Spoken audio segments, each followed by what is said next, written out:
Como nós já falamos, a Kveik, ela é uma levedura ale como qualquer outra. E dentro das várias Kveiks que existem, algumas têm uma ação diferenciada da outra, como existe a S04, S05, Nottingham, as leveduras para fazer cervejas belgas, as de trigo.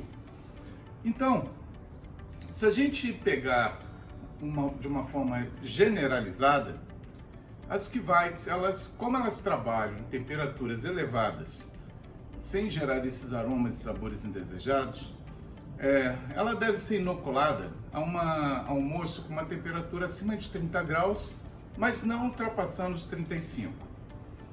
Acima dos 35 graus, nós corremos o risco de uma desnaturação proteica e, consequentemente, morte de alguns indivíduos que a gente não quer na nossa cerveja. Então, acima de 30 e abaixo de 35 é o ideal para inocular. Quando a Kveik encontra esse ambiente cheio de alimento e numa temperatura adequada, ela começa um intenso processo de reprodução e começa o processo de fermentação. Mantendo a temperatura do mosto em torno dos 30 graus, entre 25 e 30 graus, nós vamos ter uma fermentação rápida, desde que a gente tenha inoculado um número adequado de células no nosso mosto. Se a gente inoculou pouca levedura, que muita gente pega esquinhas e já quer inocular um pouquinho para poder fermentar muito, ela vai ficar muito tempo se reproduzindo para depois começar a fermentar, então pode atrasar o processo de fermentação.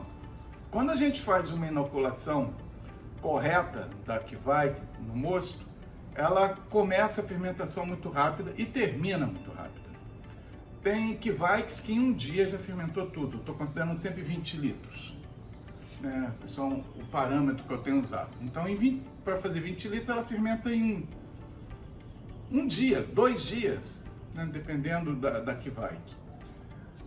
Tem Kveiks que demoram um pouquinho mais, vai até 4, 5 dias. Não quer dizer que tem que fermentar em 24, 48 horas. Ela pode também ser um pouquinho mais arrastada se fizer uma temperatura mais baixa. Bom, essa fermentação, ela é muito vigorosa. Se vocês acompanharem as bolhas de gás carbônico que saem, vocês vão ver que é uma produção intensa, uma fermentação intensa. Então, essa ação dela, ela libera muito gás carbônico. Essa liberação de muito gás carbônico em pouco tempo, ela arrasta, junto com esse gás carbônico, muitas substâncias. Então, muita gente critica a Kveik que não consegue fazer com que ela mantenha os aromas dos lúpulos. Ela, realmente, por ela ser tão vigorosa, ela realmente tende a mandar para fora, junto com o gás carbônico, a maioria desses aromas e sabores. Mas, se vocês utilizarem, por exemplo, uma forma de dry hopping, só um exemplo, quando ela já está atenuando ou acabou de atenuar, você vai ter um resultado interessante, porque você não tem mais essa movimentação intensa de gás carbônico ali. Consequentemente, os óleos tendem a ficar mais na cerveja. Eu aconselho até, depois que atenua a fermentação, usar o lúpulo, uma questão de dry hopping, depois passar para um processo de maturação a frio, a temperaturas baixas. Algumas pessoas não usam essa maturação, diz que a Kveik não precisa. Lembrem, a Kveik só é diferente porque ela fermenta na temperatura ambiente sem deixar aromas e sabores, mas ela é uma ale como qualquer outra. A maturação, ela não é um processo apenas para as outras cervejas, ela é para qualquer cerveja, porque durante a atenuação é que a gente vai ter a clarificação da cerveja, que é um dos grandes passos da maturação. E também o aperfeiçoamento de aromas e sabores da cerveja. A Kveik, então, precisa passar por esse processo de maturação para você ter um melhor produto no final. Eu não quero fazer maturação. Tudo bem, você pode deixar de fazer maturação em qualquer estilo. Só que você não está fazendo o processo de finalizar a sua cerveja para uma maior qualidade. Então a Kveik não tem esse diferencial aí, como é que alguns falam, né? Então a Kveik, quanto mais rápida ela for, mais tendência a ela eliminar aromas e sabores ela tem.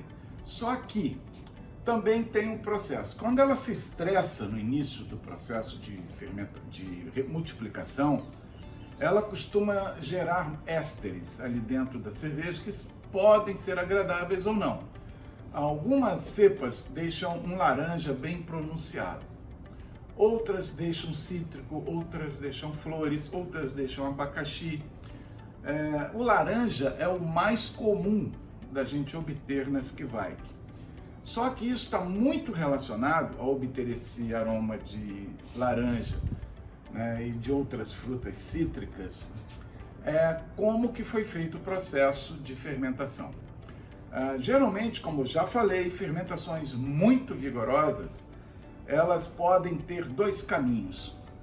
Uma é você perder esses aromas com o desprendimento do gás carbônico, e a outra, por ela ser tão vigorosa, ela pode gerar subprodutos e fazer até biotransformação, com algumas associações químicas com o malte e até com o lúpulo da cerveja, e dar outros sabores que não eram esperados para aquela cerveja. Então o que acontece com as Kveik? As Kveik, elas são leveduras que foram usadas na Noruega dentro de umas condições climáticas bem estabelecidas que se repetiam todo ano. Quando a gente traz para o Brasil com uma variedade de climas muito grande, uma pessoa que usa essa cepa no Nordeste e outra que usa essa cepa lá no Sul, pode ter resultados totalmente diferentes, fazendo com o mesmo tempo, mesma quantidade, porque elas estão sendo forçadas a trabalhar dentro de condições ambientais muito distintas e, consequentemente, podem produzir algumas surpresas nessas diferenças. Por isso que muita gente no Brasil inteiro fala: a minha não fez isso, a outra não fez aquilo.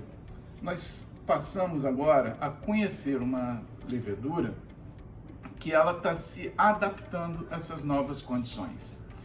O que nós vamos ter com isso, a gente ainda não sabe, né? Mas o interessante é que essa Kveik, ela é uma boa opção para quem não tem um fermentador dedicado, um fermentador controlado por termostato, no apartamento, faz cerveja no apartamento, tal. É uma boa opção, porque você pode simplesmente evitar o gasto com essa geladeira, com esse termostato, em um local que a pessoa tem um espaço reduzido. Então, quem quer fazer aquela cervejinha, pouquinha quantidade, faz no fogão de casa, depois pega um balde, tampa o balde, põe em algum lugar, ela vai fermentar, vai fazer a sua cerveja na temperatura ambiente. Então a Kveik é uma boa, é um bom tipo de cepa para você usar em determinadas condições. Muita gente pensa que é a solução do problema, não vou mais precisar usar Kveik, ou usar outra levedura porque a Kveik vai resolver meu problema. Não é bem assim.